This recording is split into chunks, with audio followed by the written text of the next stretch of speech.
Well,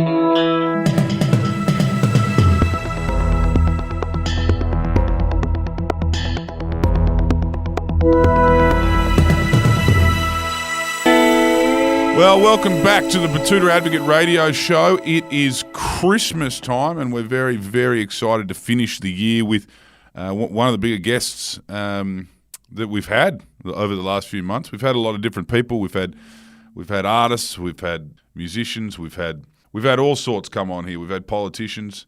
It's been a big year. We've had union leaders. We've had all kinds of stuff going on.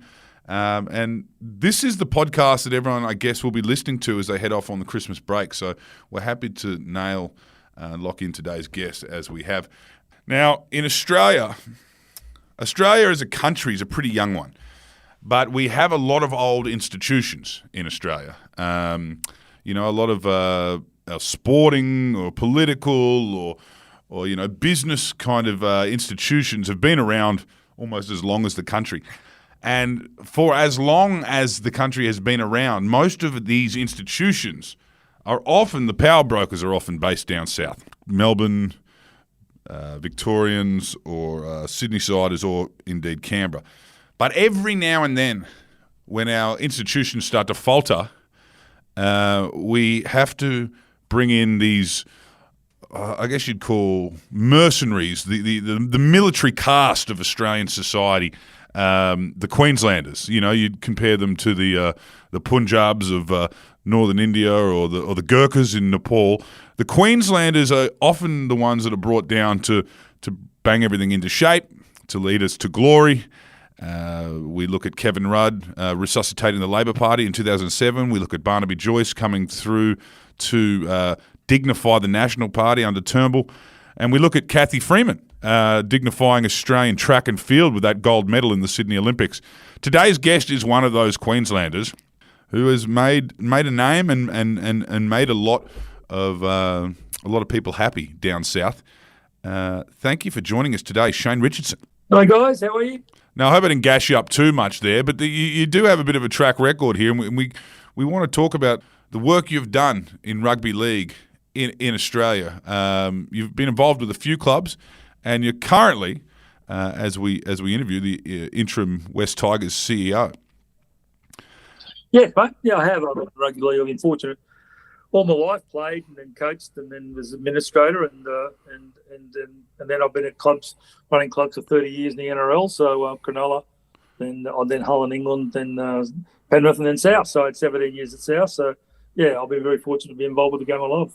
Now, it's been a pretty tough year for West Tigers fans. Obviously, there were a lot of headlines over the last couple of weeks in regards to what's happening at the top of the club.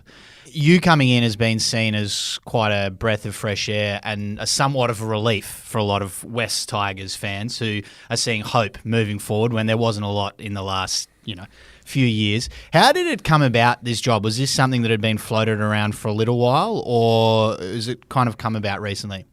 No, look, it was floated about 8 or 9 weeks ago, but only floated, and then I think it hit a wall. And I wasn't interested in doing the job unless they were going to make the changes that they said they were going to make, and that really is about the board and governance, more importantly. That you had control to do the things you need to do to set the club up for a long-term success, because it's not about short-term success. You've got to set up for long-term. So, in the end, I sort of ummed and ahed, and the Thursday before the press conference, I sort of committed, and it was one of the decisions I wasn't sure about. But one of those decisions, I wake up the next morning and I thought, yep, this is the right goal. So, and I've been positive about it ever since. So, yeah, I'm looking forward to the challenge. Now, I do want to ask about, particularly in NRL, there's a lot of people involved in clubs. You look back to Bullfrog Moore at Bankstown, or you look to the Cleary family, you look at Gus Gould. People are often, more often than not, working in clubs that they've grown up with, or that they have become very close to. But you're in a position now where you are a Queenslander and you've been involved in other clubs in this competition. How do you acquire this skill set to come in and out of institutions like this? I think the first thing is that, I played, coached, and then administered. So I know from grassroots selling raffle tickets at the local pub to doing barbie for the teams on the weekend, all the way through. So I understand the whole ethos of a football club. I grew up at Eastern Brisbane, where it was my club I was coached at, administered.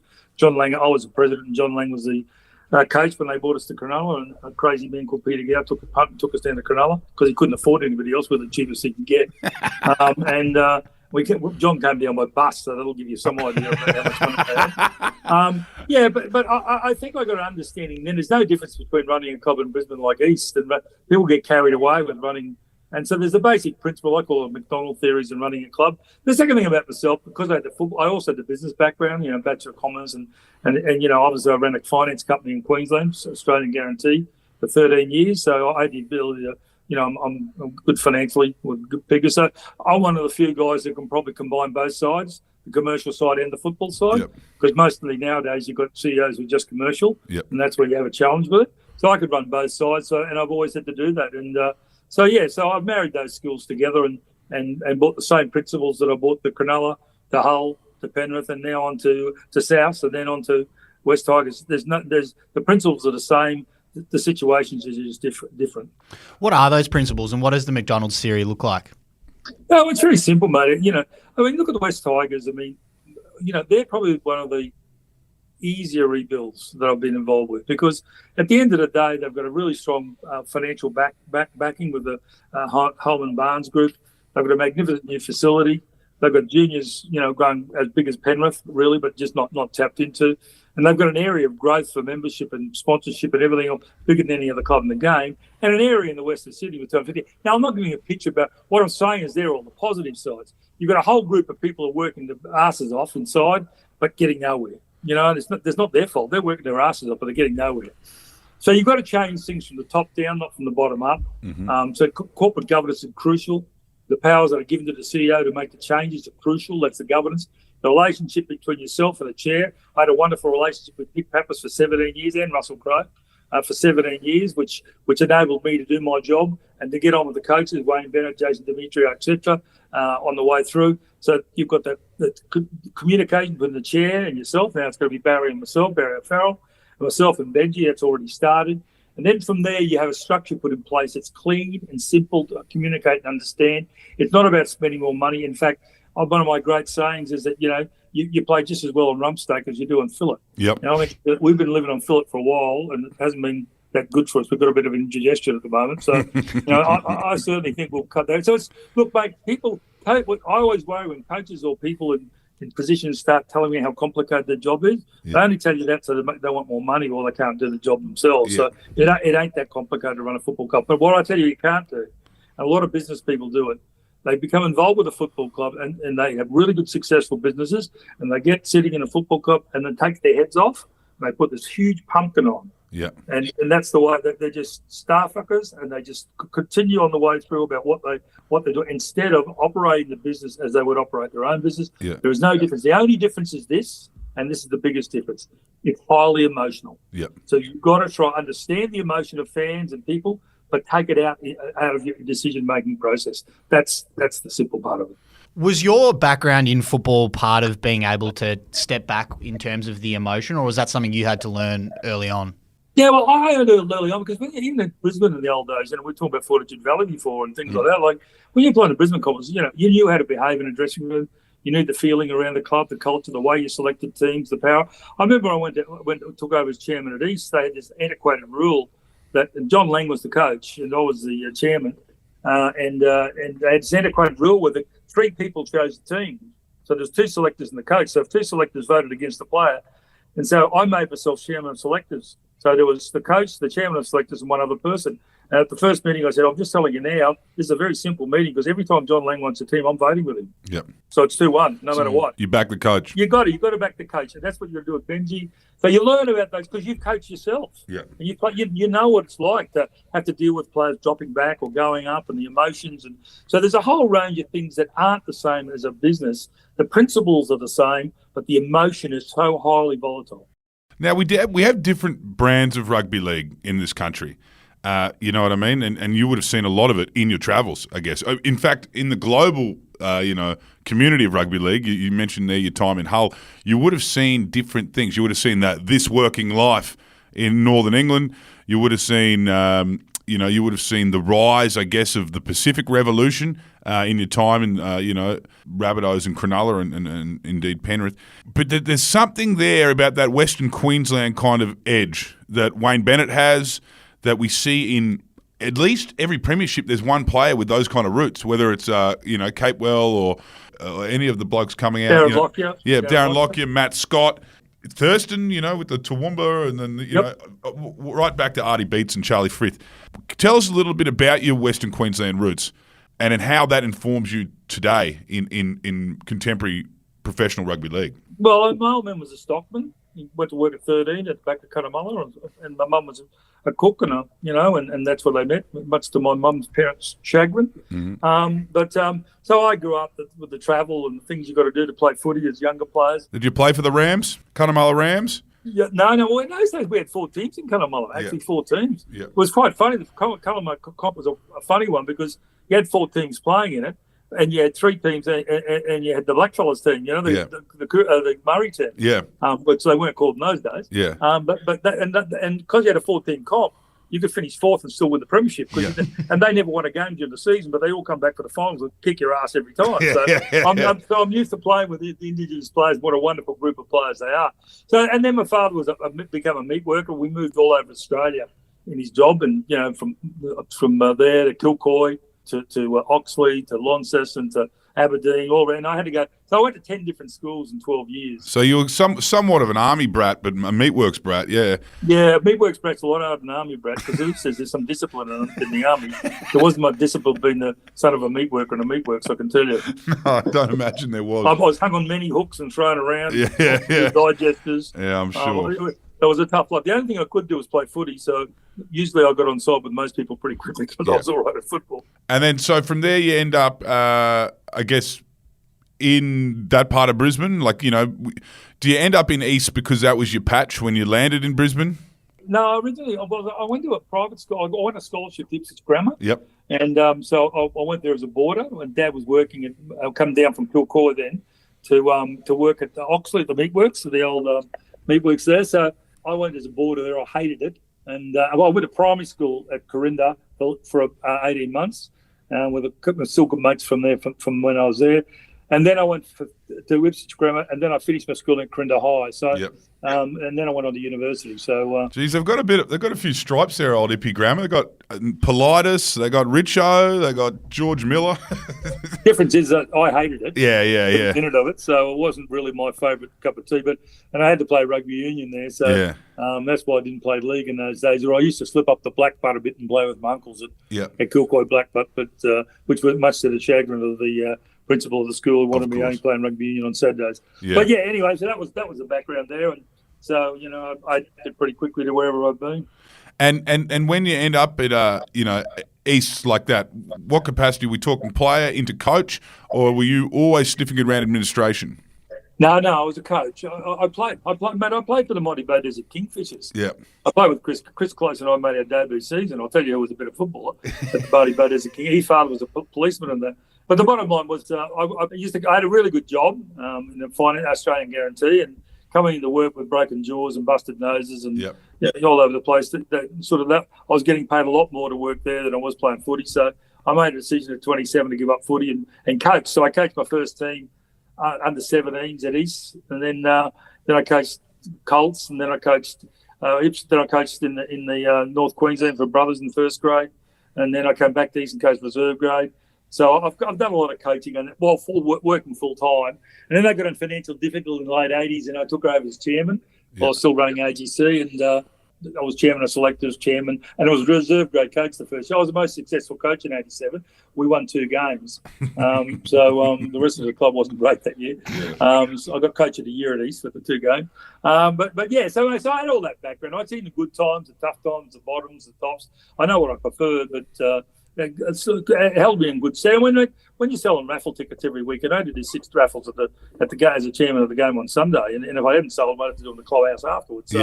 So, you get used to the way a footy club works and runs, and the ethos of it all, and which is so important because a lot of people nowadays don't understand that, and certainly don't understand it with regards to country football. You said that West Tigers looks like an easier rebuild, and you outlined why that is. Was there an element when you arrived, was it 2004, at the Rabbitohs, was there an element there where you said we have to absolutely reinvent the wheel here? Yes. Having gone from a club owned by the people to private owners to all these different things that had changed so dramatically. You'd been kicked out of the comp, they'd come back in. I want to know what you were staring at when you walked in that first day. Well, first of all, a great friend of mine I worked with for 17, Nick Pappas, lied to me. That was the first thing. He lied to me. People said I left because we won the Premiership Penrith the year before. Why would you be going to South? Because it was an opportunity to take the greatest club in the game back to the top. Yeah. And I just couldn't knock it back. That's just been my life. It wasn't the money or anything like that at all. People go on that shit. And when I got there, what do I do when I go to a club, which I'll be doing with West Tigers on the 2nd of June, is pull apart the balance sheet. Because I'm really good on the financial side. So, and when I pull apart the balance sheet, I realised we're $1 million worse off than they told me. We were actually in liquidation virtually. Yeah. And so we had to start from there, and we had to change the model of the club. And it became very quickly relevant that we were virtually in liquidation. And the Nick Pappas part of the board understood that. The emotional part of the board wanted to keep going the way we were. And I just said, well, you can keep going the way you were, but you're directors of a club that's insolvent. Yeah. So if you want to keep going that way, that's fine, but just understand what your fiduciary responsibilities are. And that's when we got down to shareholdings and everything else, and finally, work with Russell to get involved, which was one of the great stories of our time. But we wouldn't have survived if we hadn't changed the model. It was highly emotional. Obviously, George was a hero of mine, as he was of many people. But, we had to change that. We had to regale in the history of the club, but change it for the future of what the club needed to look like into the future. And it could never have happened without Russell and Peter, but particularly Russell's intervention. And more importantly, the driving force of Nick Pappas behind the scenes. So tell me, when you go through that, and that is a hell of a rebuild. And when you get there, and when you're sitting there, and Russell rings the bell. I don't know who he brought out to ring the bell in 2014, but Mark Carroll. Mark Carroll rings the bell. You've got Johnny Sattler there kissing Sammy Burgess's broken face, and Redfern is about to burn down. Yep. Was there a feeling in that moment that all that turmoil was worth it? Was it clean the slate? Yeah, well, it's funny. I left next year Yep. and went to the NRL, and I didn't leave because I was sick of South. It was like when we won the grand final, because I won the grand final at Penrith, and I never really got to enjoy it because it was a great grand final, but they'd come from wooden spoons 2 years earlier, and it was sort of like, what's going on here, Yeah. But when I went on the South, I made sure I was going to enjoy it. And my biggest feeling, mate, was I turned to my son, and it was just a bit of relief. It was like you had all these people who were so committed to making South great again, and all of a sudden, you had this just, you couldn't believe it. It was like sort of, I can't explain what it was like. I'm not into God, but it felt like he was looking down at part of the skies because I just couldn't come to grips with it. So it was sort of like more relief. And then when it was over, I felt like I'd done my task. Yeah. You know what I mean? That's what I wanted to do. So the opportunity to go do the pathways of the NRL came involved. There's a whole story around that. And then Russell conned me into going back again, and, but in a different sort of role. But that's another story for another time. But no, it was an emotional relief more than anything else. I loved it, and I loved the feeling and the being drunk on fucking sunrise the next morning, all that stuff. Yeah. But the reality was it was just a sense of massive relief. Is it addictive? Yeah, absolutely. Winning's addictive. But I've won as many wooden spoons as I won premierships. Yeah. But I've won 3. I've been in grand finals 4 times, won 3. The thing about it is, though, it is addictive. And mate, it's Russell talks of he's got his American way in him, Russell. He talks about W's. Yeah. I didn't even know what a fucking W was till Russell explained what a W. But and that's all Tigers fans are what W's. Yeah. And so it is, man. But you can't get the beauty that I've realised, but you can't get W's every week. No. You've got W's and then you got all weeks. And it's how good you are in all weeks. Yeah. Is how good the club is. It's not the W. Everybody wants to be in the dressing room. Everybody wants to run around patting you on the back when you win. But when you're all, you look around, they're all missing. I don't know where they went to. The Tigers fans can, to a degree, celebrate even an all. Just the way Leichhardt Oval will pack out for an all. But even the way that the Leichhardt went up when Alex Twal got his first try this year, that was like, that is in good humour, and it's in, they're real fans, those Tiggies fans. They're long-suffering fans. Oh, they are, but they weren't no longer suffering than South. Yeah, right. I mean, it was 71, let's be honest. I used to say all the time, my saying at South was, we've only got photos of black and white winning games. Yeah. we haven't got any colour photos. We need to get a few colour photos. And at least you've got colour photos there, and got the coach that won it with you. Oh, look, they are passionate. What we've got to do is get everybody together, the Balmain and West Side together to make the pathway forward.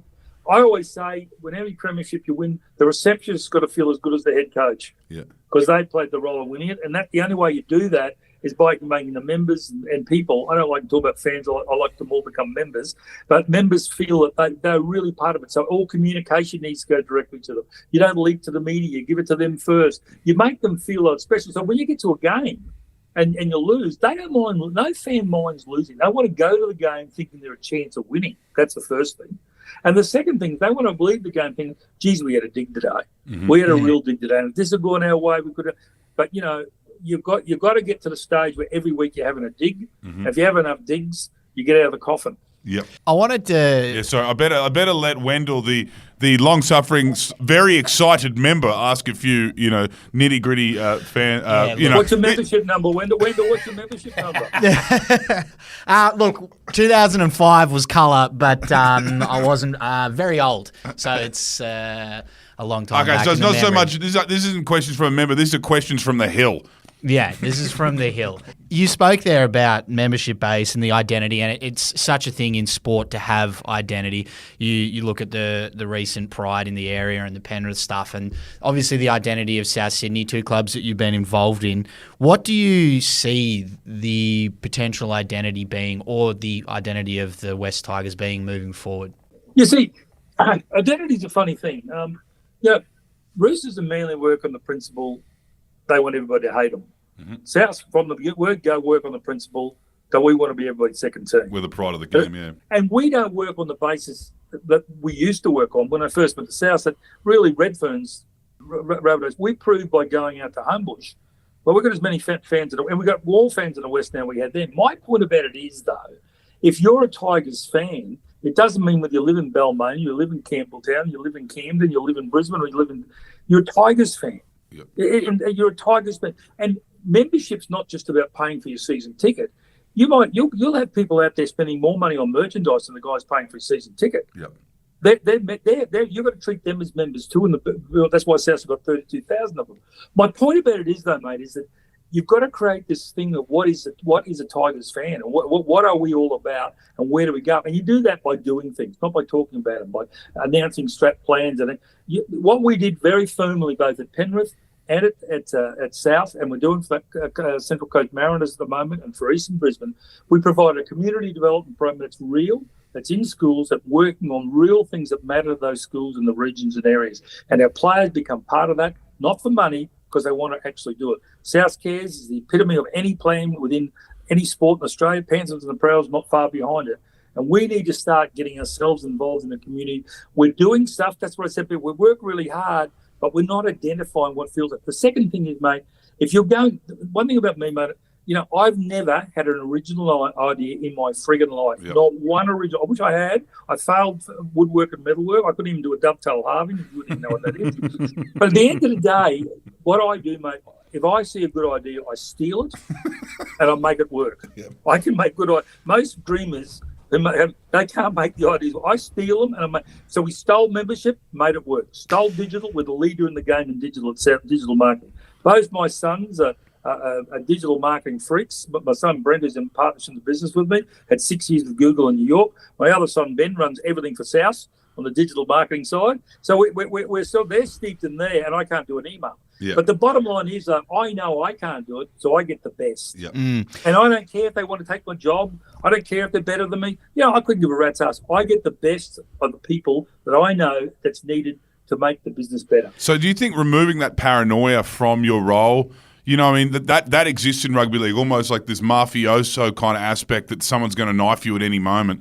You just operate completely oblivious to that. Well, I rode from Queensland. I was the only administrator, and I think I'm just about close to him now, in Sydney. It was a CEO of a club. It was, and no one liked me. No one wanted. I was just a dickhead, and we were on the bottom of the ladder. And John Lang might be a good bloke because he played for Australia. Shane Richardson just a whale. I don't even know why he's here. Yep. So I had no friends. So I had to work on the basis. Well, I got no friends, so I just do my job and do my thing. Yeah. The only person who befriended me in the whole time was the mighty Bullfrog. Yeah, right. And he came across to see me for Bullfrog, and then I knew after the lunch I had with him and Barry, I knew that I was going to have to donate my first child to him because that was the mafioso. If he was going to do a favour for me, I was going to have to do favours for him. You know what I mean?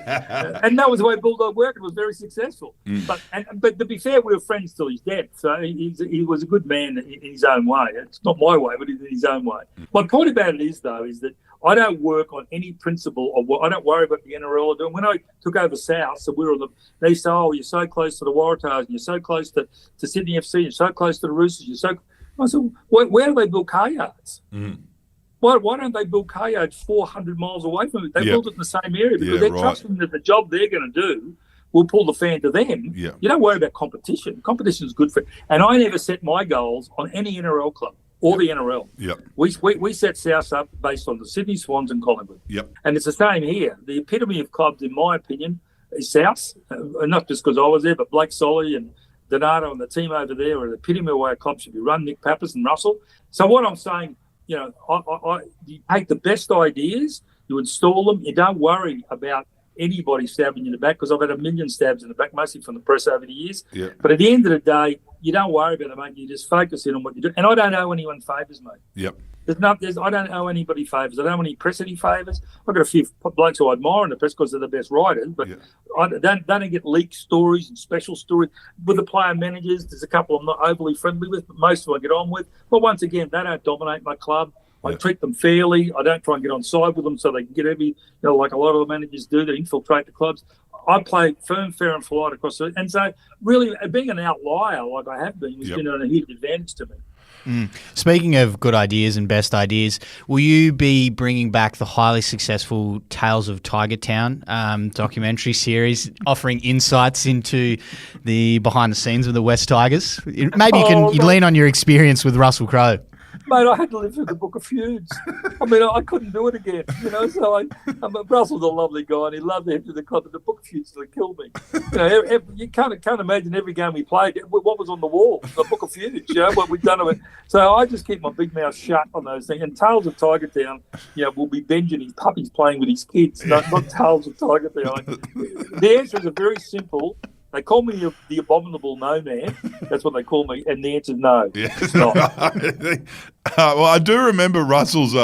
it's actually quite difficult to find Russell's documentary. You might have even been involved, Richo. Mate, he told me I was a star of it, the director. The South Side Story? Or South Side Stories. I'm in the South Side Story. You should get it out. It's an archive. It's a ripper. I remember... Everyone will remember the day that Russell took the Rabbitohs down to the Bra Boys premiere in the bright green Armani suits. That was the rebuild era. Bright green and red striped Armani suits. Don't just go with green.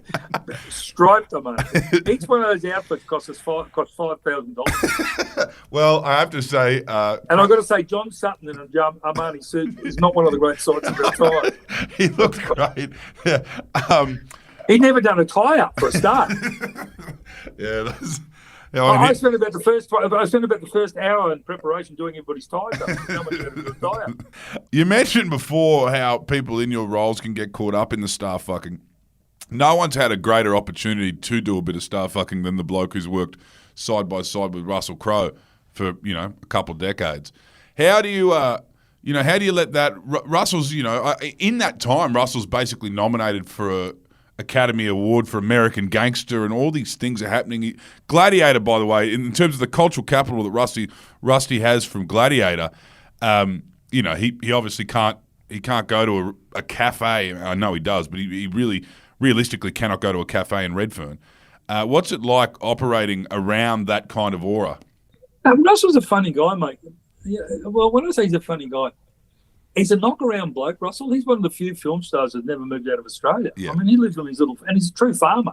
When you get up there, he's barbecuing his own beef, and he's barbecue at the back when you have dinner at his place, and he's got a fairly decent wine collection. I'm not sure he's paid for many of them, but he's got a fairly decent wine collection, and he's got a great. And his place up in the farm is very usable. Look, early on in our situation, Russell and I came to an agreement, and it was a really important agreement that sort of set the status for us working together for 17 years or 15 years. And that was, Russell, you're cool and I'm not. And that's the bottom line. He's cool and he's great with things and IP. I've got none of the above. I don't know how to run a film studio, a pub, the clubhouse. All I know is how to run a football team, and he let me run the football team. He gave his advice from time to time, and many a funny story with Russell over the years. But look, mate, you couldn't have asked for a better bloke to deal with. He let me do what I had to do. I told him about what was going on all the time, him and Nick. But at the end of the day, he wanted to be a rugby. I think he's things in life. He wanted to be a musician. Yep. Well, he's trying to make that happen now. He wanted to be a football player. He was all right. He's no a dummy, and he's got about a left foot step, but he was never going to be that. And the third string was actor, and he's not bad at that. He's outstanding. But, mate, he's a perfectionist. Yep. Everything he does, he crosses every eye, dots every I, and crosses every T. Mm-hmm. He understands IP like nobody else. The whole of our club changed the way he changed our IP. Yeah. And people recognise the money he put in, which he's got back now, and all the rest of it. But the reality was, mate, he changed the way people viewed. I don't know if you ever saw the iconic commercial of all times in my life. And when he rang me up and said it through, because he got it produced by himself, of course, because he had to do with the production. Did you ever see the one he did about the different rabbit? It'll be on YouTube. Yeah, I do remember that. This little rabbit's in the middle. He wanted to get the point across we've changed. And he's a little rabbit in the middle of the field there, and across flies a Seahawk. Yep. And also and a little rabbit, and it grabs the Seahawk by the neck, pulls it out and bites its neck off, and blood pours out everywhere. And I said, "But you can't do that, mate." But that commercial changed the way. He did little things like change the way our rabbit ran. Yep. Now we have white and black rabbits in recognition of our Indigenous. All those little things made us have the coolest. I could never have done any of that. Yeah, right. Yeah, you weren't so much front facing with the Rabbitohs. You were more inside with the levers on the game and the. Yeah, I was, and we had a bloke called Shane Richardson, we call him Broadway John, who's now the commercial and marketing manager for the new museum. But John was brilliant in that sort of thing and looking outside the box. I met Richo, the American. Yeah, John Richardson. And he's a great guy, and he was my marketing guru for ages. And Joe Kelly is now the CEO of what was my CFO. We had a great team, and we worked really well together. And they've all gone on to much better things, and we just had a great spirit of it all. Russell brings you along for South. Who are you working around like that now with West Tigers? As I said, there was an independent review. The board has been relieved of duty. You're interim. Who's tapping you on the shoulder? Who is there now? Barry O'Farrell. Yep. I had my first meeting with Barry yesterday, and the thing about communication is, mate, the CEO's got to have a really close. I had a great relationship with Nick Pappas. Yep. So you've got to have a good. I've got to build that relationship with Barry. He seems a really good guy, and I'm looking forward to it. Mm-hmm. And then I've got to have a great relationship with Benji. Mm-hmm. It's not Barry and Benji. It's Barry to me to Benji. Yep. And that's the lines of communication. So the answer at the end of the day is obviously the HBD board's there and helping along, but mate, they just want the club to run professionally and not have to keep pouring money down the drain. Mm-hmm. So it's not difficult. If I do my job, mate, I've been doing this for 30 years and I haven't been sacked yet, and unfortunately I haven't got one payout. Yep. I wish I'd been the barrel of some of these other guys. I haven't got one payout. There's been 85 CEOs in my time, and I still haven't got sacked. Now, and that's not because the board likes me, but it's because I do my job. Yep. If you don't do your job, you get sacked. If you do your job, you keep going. Simple, like a football player. Hopefully, Barry's got his gift registry sorted out and updated. I've got lots of great bottles of grain, so I don't really get involved in that. Maybe that's the way to the payout. Russell gave me a 1971 grains the week before the grand final, which is the year they had before they'd won the grand final previously. So I'm stocked up, champion. Very good. Richo, I wanted to ask about the player base of the club. You speak a lot about building from the ground up and making sure you're tapping into the juniors and the local community and that sort of stuff. How does that fit in with a big money signing like Jerome Luai? If you've got 17 players that win a premiership, you want to try and get 8 of them as juniors, if you can. That's what we had at Penrith. That's what we had at South. And that's what we had at Cunnamulla making the Super League grand final. And they had half the number of juniors, not Cronulla, Penrith, as we've got in. So that's the first thing. And any player you bring to the club has got to be better than the kid you got, junior. If it's 51% the one way, I'll bring the player to the club. If it's 50-50, I'll always stick with the junior. That's first. Secondly, you've got to fill it up with flour. Because you can't make a cake without flour. And the flour is all those blokes that have to do the hard yards every week. The Alex 12s of the world. Yep. That people don't give enough credit to. Mate, if you'd ever charged up the middle of a ruck or had to belt some of these front rows that are pain ass, those blokes are diamonds, But they make up another half of your team, And then you have the cream. Yep. If you haven't got the cream, coming through, you've got to pay for the cream. Yeah. We paid for Greg Inglis. We paid for Latrell Mitchell. They make a difference to win a premiership. Sam Burgess, they make a difference. Yeah. But, fortunately, you had a John Sutton there as a junior, and we've got the same now. We've got a champion in Happy Coruscant. We've got a champion coming through, potentially, in the young fullback. We've got a great young kid coming through in Lachlan Galvin. Yep. So you're close to your best find. But, mate, occasionally, the day I signed Greg Inglis to South, I remember it was Christmas Eve, I finally battled Ian Schubert into the ground with the salary cap to get him on. And I remember the day I said, and I turned to my CFO at the time and I said, mate, we've just signed the next premiership for South Sydney. Yep. And that's the way I feel about Luau. Yep. Mate, he's just special in every way. Not just the way he plays, which is exciting and attacking, but it's his emotion, his leadership. And, mate, the bottom line in the game today, mate, 47% of all NRL players are Polynesian. Yep. That's a fact. 47% of all rep players are Polynesian. The game's great, and it'll be over 50% in a few more years. To have Jerome Luau heading our club up, making a statement about the way we feel about recruitment and everything else, and he's going to be the face of the club, could be nothing but a positive for us going forward, as Greg Inglis was for us with Indigenous players. So I do want to talk about that. The game changes in different iterations. We're talking about different brands of football, and we're talking about different, waves. And indeed, you as a man in Western Queensland didn't grow up around. I mean, you probably would have had a Lebanese. I'm sure they had a Lebanese supermarket, or maybe Greeks, but you didn't have too much else going on. We had a Greek milk bar. Yeah, Sammy Oss or one of those ones. But you've actually landed in a club that, as it is now, has a big Lebanese kind of community. Lebanese, a lot of the boys from the Cedars are involved in West Tigers or have come through there. How do you do that thing that we've all seen Wayne Bennett be able to do, which is move and change with Australia and change with the suburbs and change with the style of the game? Oh, absolutely. And, it's if you treat everybody the same, it makes a difference. See, you come from Cunnamulla, which was incredibly racist in my days. You had a black camp at the top, but you went to school with them people all day. We all remember the doco. Yeah, that's right. So, I lived in the doco. But the bottom line about it is it's nothing to do with that. You can put rules and whether, but the reality is when you're a kid and working with them, they're just mates. You play footy with them in the afternoon. And it's the same with footy, mate. Everywhere you go, you've got different people playing footy or otherwise. And I don't really see... If you're good enough, you're good enough. It doesn't make any difference whether what nationality you're from. And at the end of the day, though, you've got to have. I just got an open mind, mate. I couldn't care less where you came from, what your sexuality is. All I care about is the great Bill Belichick saying, "Do your job." Do you see the cultural differences in the game in the sense that we look at Penrith right now, and I dare say one thing people aren't saying, aside from the Pacific Revolution, is the fact that these blokes don't drink anymore. They're church boys. Correct. Like that has an effect on the game. When we took Penrith to the Premiership in 2000, we only had 2 Polynesian players. Yeah. Nullarbor and Pulatua. Now it's a revolution. Well, and the main reason for that was in those years, most of the Polynesian players came out here with their families to try and make 13 and 14 and 15. Now they're born here. Yep. From 7 onwards, they're into nutrition. They're into they get into representatives. It's a different world for the development of the Polynesian footballer nowadays. And to be totally honest, mate, it's like the Indigenous. I love their culture. Their culture is all about family. Okay, Luau is all about his family, mate, and it's not. He's coming from it, and the same with Greg Inglis, and the same with Latrell Mitchell. And I love that fact. What you've got to do is adapt around it. You can't give them space. But players are different, mate, and they are special. If it means him having an extra couple of days at Taree because he needs to get back to his family, I wish we'd done that with Greg, and he wouldn't have had some of the challenges he's had now. I'm a firm believer, mate. You've got to have rules and laws. Laws can't be broken.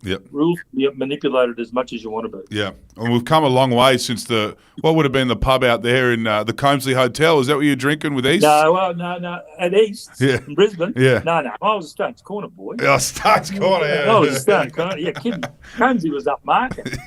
No, I drank with the water. So I used to sell raffle tickets at Combsley. And the number one pub where all the waterside workers drank was at the Stones Corner, mate. all the upmarket guys up the other way, they never bought a raffle ticket. No. But we've come a long way since you finish training and you drink 6 to 7 lagers and you go home and then you know and playing hungover. Like the game has changed a lot. It's interesting. Dramatically. It's interesting to see though.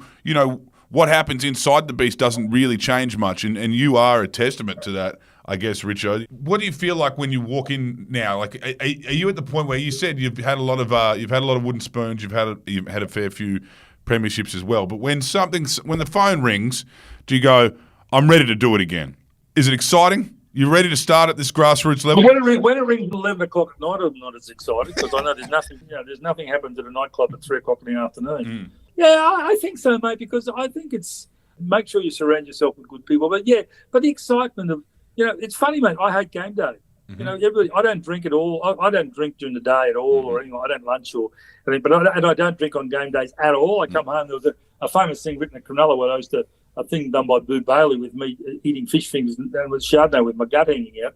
I'll come home and have some fish fingers and a Chardonnay late at night, but I don't drink during the game at all because to me it's business. It's right up in business till I leave that night to go home. And so when it's business as it is. And game day to me, people get excited by it. I don't actually get excited by it because to me it's like the exam at the end of the week. Yeah. Who likes exams? No one. No one, except the coach of the players, maybe. I like exams. Yeah. So I see it. It's funny seeing it that way, but I do. And it's the same as the dressing room. I don't knock around with Greg Inglis and Andrew Eddinghausen and Craig Gower and all the people I've had over the years. They're just guys doing their jobs as well. So I see them and I love them and they get on great. I never got invited to their wedding, by the way. But at the end of the day, it's a funny sort of feeling being an administrator compared to a player and a coach. It's not the same. And sometimes administrators want to think they're players and coaches and get psyched up and rubbed down and all the rest of it for a game. Well, it's a wank. It's what it is, it's a wank. There's certainly been a little bit of that recently. Richo, I wanted to ask, it took a couple of years at Penrith to get a premiership. Obviously took a little bit longer at the Bunnies, but you got there. With the West Tigers, how long realistically do fans need to wait before they can see the West Tigers reclaim ninth spot on the premiership table? Well, mate, to be totally honest, ninth spots are lots. Yeah. Well, my point of it is, you and I and the fans don't get to decide where we finish. It's the players and the coach and how low they go. So you never want to put any limits. I mean, we went from wooden spoon to premiership in 2 years at Penrith, but we had all those things in place to be able to do it, which I've got at West Tigers, by the way. Yep. I'm not saying I'm going to do it in 2 years. But at South, we had to change the whole board and the whole ethos of the club. And it took 10 years to get there. It took us 5 or 6 years. We went from shit to average to fair to good to champions. You know what I mean? So there's a rise as you go through. Sometimes you go quick from shit to good, but we've got the facilities in place. But we can't decide what they're going to do. But what we can do is put all the things in place that I know makes you win. And if you do all those things properly and have discipline with it and work your way through it, I know you'll improve. How quickly improve is up to the coach and players. How does Benji go? Like as a man who revolutionised the game, mind you, when he came over with that kind of rural New Zealand touch footy style, we all know there was a before and after with Benji as a player. Is this translating to coaching? I mean, I know you're probably going to say yes either way, but... No, I'm not going to say yes either way at all. I haven't seen it yet, so I'm going to say yes either way. But one thing I will know is I'm a judge of character. That's where I've survived so long, whether it be the players. And I look at Benji, and I really, truly, it was only last week after we sat down and talked things through for a couple of hours and made the changes we've made over with Luau and Fanua Blake and a few things like that. But, mate, Benji Marshall is an enigma. Now, Steve, when you're recruiting players, you don't go out looking for that middle ground of play. If you're looking at a player, he's got to have something a little bit special in him. Now, if you saw Greg Inglis at 17, they weren't geniuses, Melbourne. They just paid more than anybody else because everybody knew he was a genius. I knew he was a genius, but, I got Paul Fatawera. They got, what's it name? And Fats won 2 premierships. My point about it is, though, you need something a little different. It's the old world of the Richos in the 60s and 70s called the it factor. Yep. And he's got the it factor. Yep. Now, how he translates that to hard work, because the it factor is one thing, and he's got more of an it factor than some of the coaches I've been involved with, by the way. Yep. But he's got to translate it into hard work, the grind, handling losses and handling wins. And you don't handle losses and wins the same way. That's all bullshit. Yep. Just put out for the. But at the end of the day, mate, so he's got to live through that. He's got to get experience around him. People around him, they're going to give him every chance to be successful. Now, if that happens, then he's got every opportunity. There's no reason he can't be successful. But it's always up to Benji. It's not up to me. What do you have to give him? Support. Yep. Undying loyalty and support. All right. There may become a time, mate, as I've had to do with several coaches over my career, tap them on the shoulder. I mean, he brought Michael Maguire to the club and then had to tap him on the shoulder later on, let him go. He won the first premierships in '71. It was one of the hardest calls I've ever made in my life. But I think it was time for Michael, and I think he would recognise that now. He didn't like me for 12 months or so, but at the end of the day, though, you've got to be honest, truthful, and upstanding with them, and tell them the truth all the way through, and be loyal to them. And if they ask a question, tell them the truth. Support them 100%, and let them make their own way along the way. If they're doing something outlandish, then you've got to come in and say something about it. But I can't see Brenji doing too many things that are outlandish. Well, I think you might be making a good pitch for West Tigers to be everyone's second team. I think that's the go. This might be what's happening here, mate. I'm excited for Tigertown. I'm excited for, I'm excited for everything to come. And thank you for being so generous with your time, by the way. I know you are. You've got a lot more on your plate than Willie Mason does when he comes in here and gives us the rundown on what's happening in the NRL. The great Willie. Yeah. Mate, that's been a great insight into administrating, in football clubs for one. We don't really get to hear this side of it all. So thank you for sharing that with us, and all the best this year, eh? Yeah, mate, no problems at all. I'm looking forward to it, so I can't wait. Thanks, Richo. We might see you down there for a long lunch at Grappa, perhaps. No, that won't be happening. Won't be happening. Let's go to Coast Golf Club for a beer on Friday afternoon. You won't be seeing me too much at all. Thanks, Richo. All right, boys.